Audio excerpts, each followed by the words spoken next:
بدأت ببسم الله في النظم أولا، تبارك رحمانا رحيما وموئلا، وثنيت صلى الله ربي على الرضا،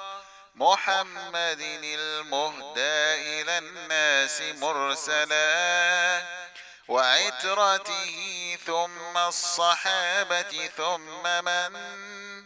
تلاهم على الإحسان بالخير وبلا، وثلثت أن الحمد لله دائما، وما ليس مبدوءا به أجذم العلا، وبعد فحبل الله فينا كتابه،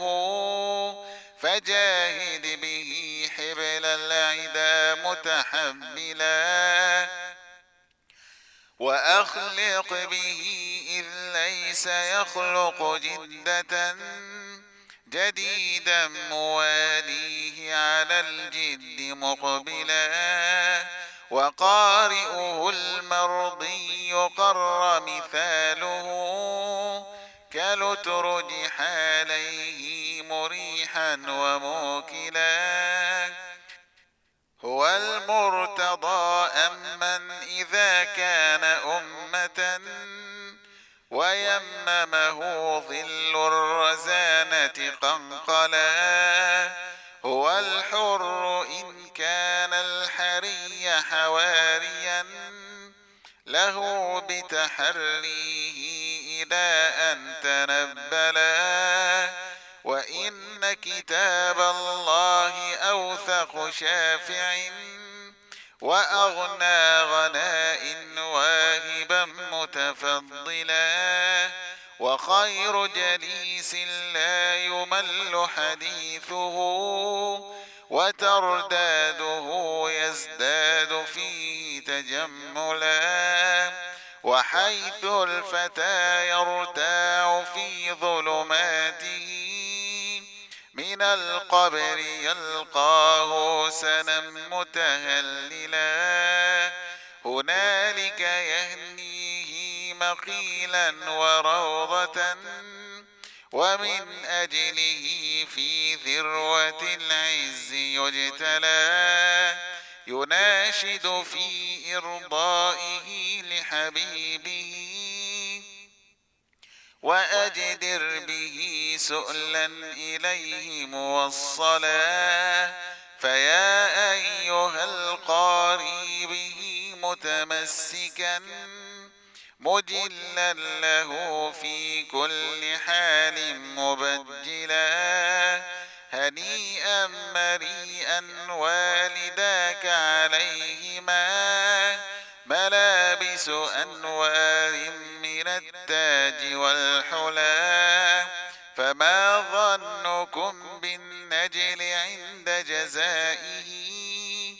أولئك أهل الله والصفوة الملا، أولو البر والإحسان والصبر والتقى، حلاهم بها جاء القرآن مفصلا، عليك بها ما عشت فيها منافسا،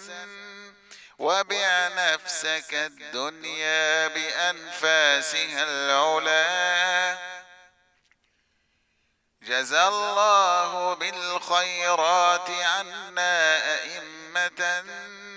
لنا نقلوا القرآن عذبا وسلسلا،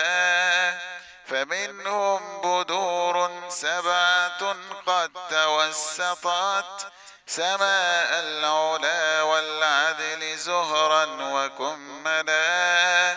لها شهب عنها استنارت فنورت، سواد الدجى حتى تفرق وانجلى، وسوف تراهم واحدا بعد واحد،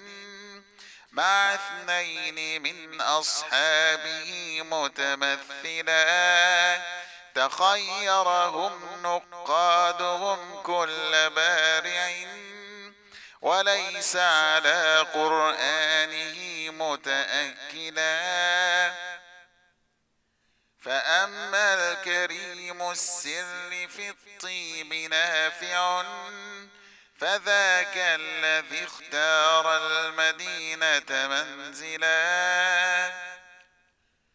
وقالون عيسى ثم عثمان ورشهم،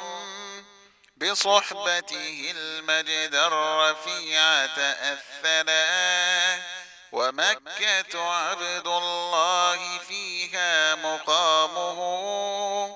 هو ابن كثير كاثر القوم معتدى. روى أحمد البزي له ومحمد على سند، وهو الملقب قنبلا.